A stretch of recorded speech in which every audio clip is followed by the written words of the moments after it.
Good morning. Anong oras na? 9 AM ng January 28. Ah, totally sa right now, ang masabi ko is totally na-understand na yung market. Meron na tayong, I mean, supposed to be hindi na tayo dapat malilito kung paano natin i-handle yung trading. And then at the same time, malalaman mo kung ano yung mga iti-trade mo ng matagalan using the black hat, and then using combination with the parallel and support and resistance, saka yung TA na ginawa natin, like like the head, tail, and snake. Yung sabihin na lang natin na yung resistance, yun yung head natin, and then yung tail natin is yung yung support, and then in between is the body. So kung ito yung tail mo, itong support, right? Kung ito yung example, kung ito yung support, support mo yan ang tail mo, and then ito ngayon yung body, ito yung body ng trade mo. Yan, yan ang body ng trade mo. And then ito ngayon yung head ito na ngayon yung head, resistance. So ito yung tail, support, right? Support. And then ito yung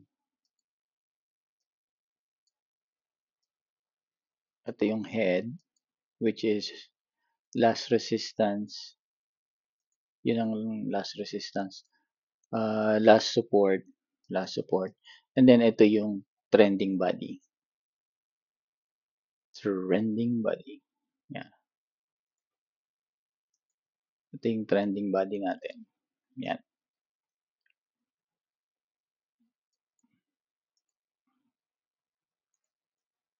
Yan.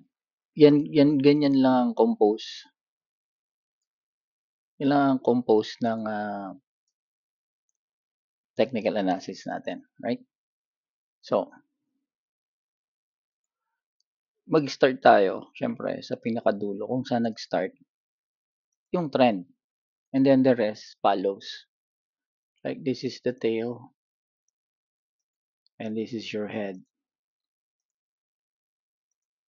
This is your head.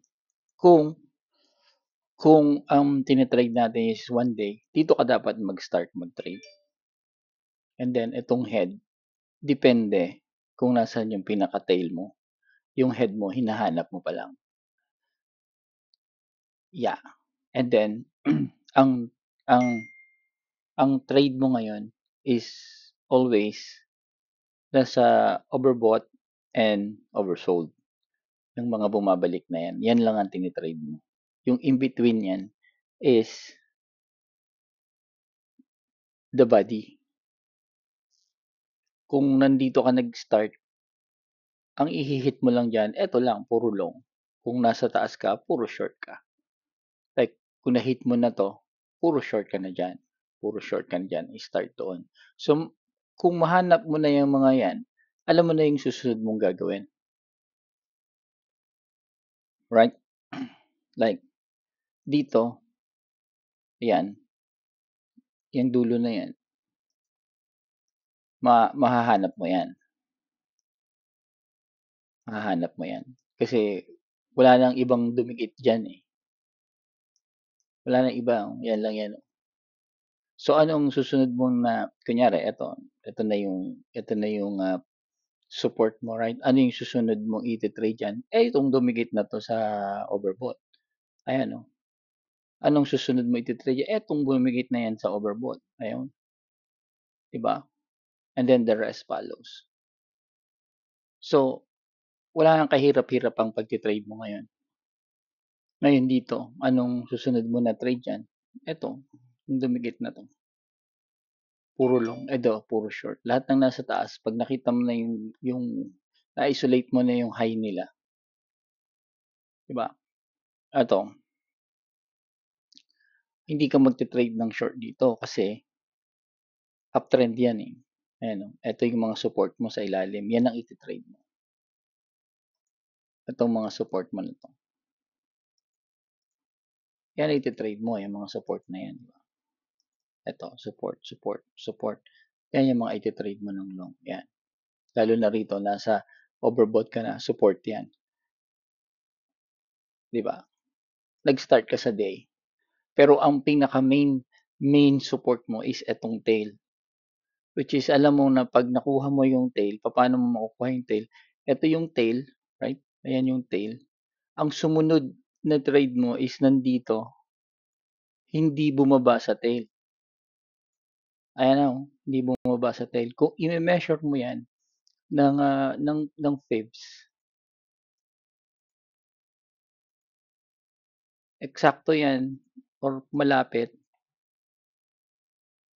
dito sa kuwan natin, sa sukat natin, which is eto,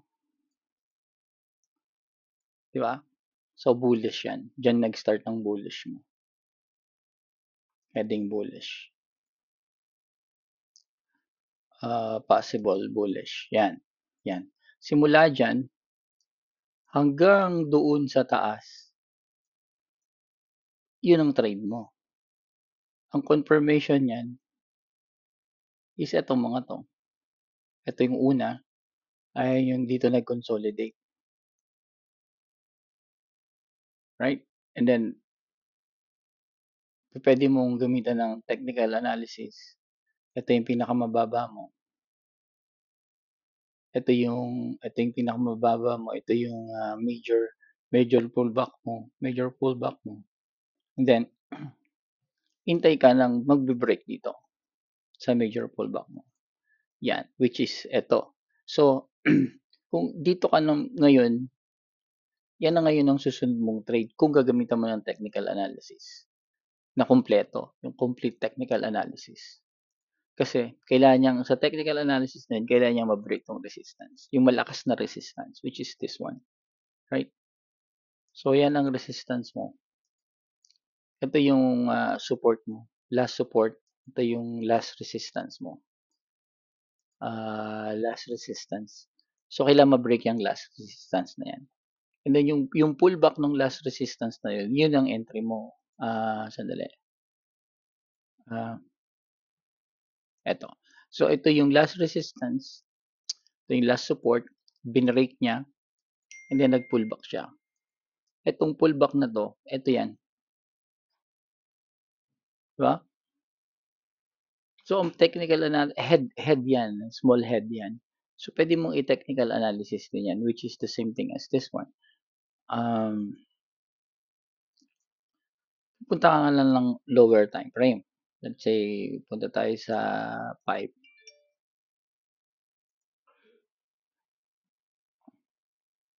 So, sa 5. So, nasa day tayo, right?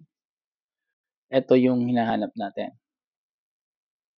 Ito. Itong last pullback na yan. Yan ang entry natin. Ito. Yan ang hinahanap natin. Sa 5.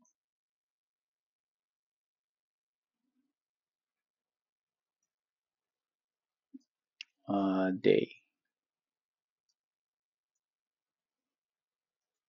Ito. Yan ang hinahanap natin. Itong portion na to. Okay. Sa 5.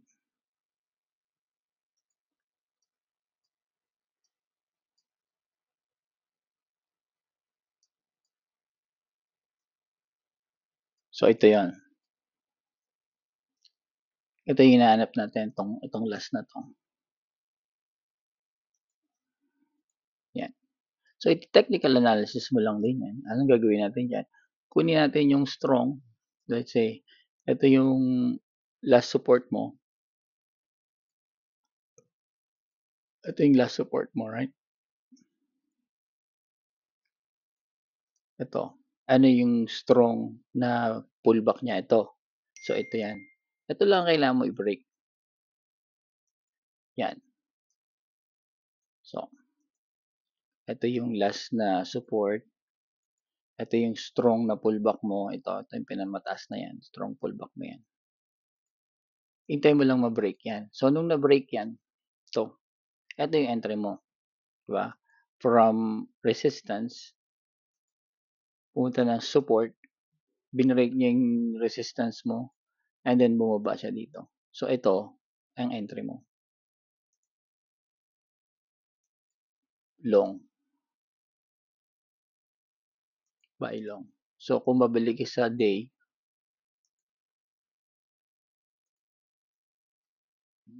tanggalin natin lahat.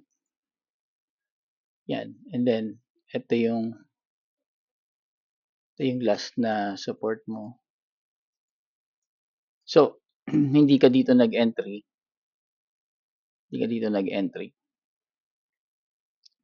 Dito ka nag-entry. Is from here, doon. Yan, diyan ka nag-entry. Ito yan. Diba? So, ganun lang yun. Nag-start ka sa pinakababa, and then project mo lang pataas. May idea ka na kung anong susunod mong trade. So, from here, nakita mo na yon. From sa last na support mo, and then dito, ayan. And pag nagkaroon ka ng enough data, syempre, i-change mo na yan. And then kung saan sila, pwede mo i-isolate to. Yan. So, kung saan siya mag-break. Mag-start ka mag-technical analysis. Yan, na-break dyan. So, isipin mo, ayan o, nasa taas, overbought. Ito na yung pinakamataas mo dyan. So, yan ang trade mo pababa hanggang dito. Ito, which is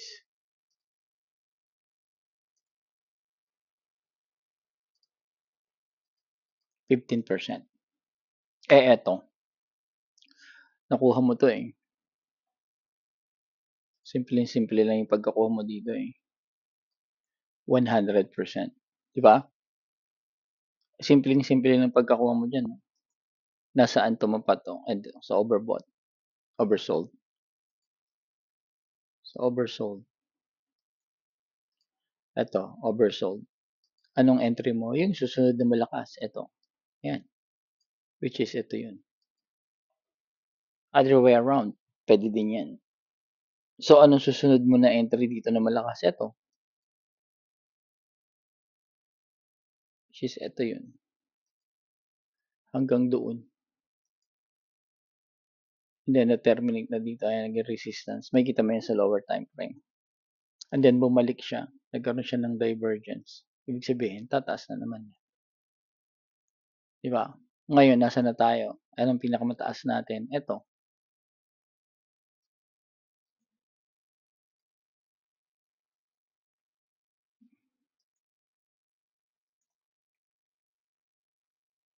Yan.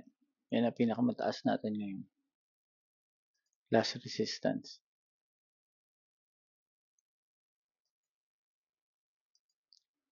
Last resistance. Ito ngayon ang last support natin. Last support.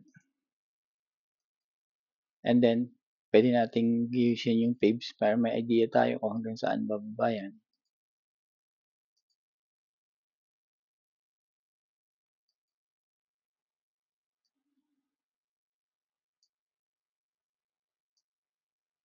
Yeah, pwede na umabot hanggang 93.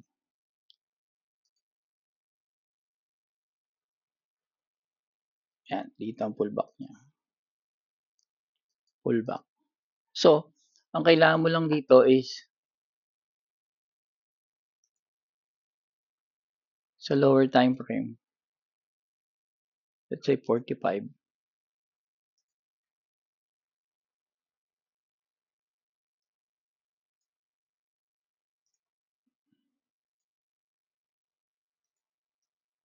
Yan. And then from here, yun na naman, balikan na naman sa dati. Ito yung pinakamababa mo. So, yan, hanggang umabot uli yan dito sa oversold, ibig sabihin, pwede ka na naman bumaba hanggang maabot mo 'tong pullback, 93 and then angat na uli tayo. Or mag-consolidate yan dito pataas-pataas depende kung sinong ma-break niya. Sa ngayon, ang na-break niya, ilalim. Ito yung pinakamataas mo ngayon, sa 45. 'To, 'to. Etong strong sa 45, eh. Anong strong mo na resistance? Eto, strong yung resistance na yan. So ito, mga 'to, bumalik yan pero hindi niya inabot yun. So ano ibig sabihin niyan? Malamang bumaba yan. Ano yung pinakamababa nila rito? Ito, yan, resistance. 'Di ba? So, eto, pwede mo sukatin 'to kung hanggang saan siya aabot. Basta dito alam natin na break na. So, mas malamang mababa yan. So ito, magkakaroon ng saturation yan. Then babagsak na yan. Malaki yun. Malaki yung bagsak na yun. Yun yung dapat sakyan. So ito yung last support, right? Ito yung pinakamataas. So ipipibs natin to. So ito may abot pa yan hanggang dito sa 100.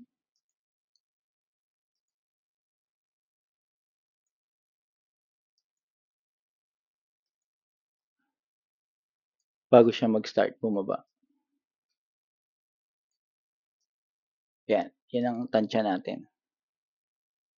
So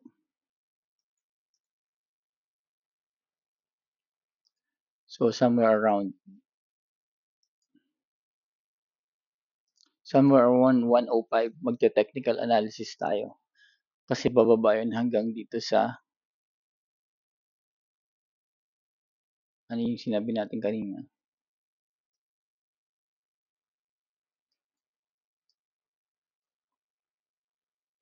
Sa 4.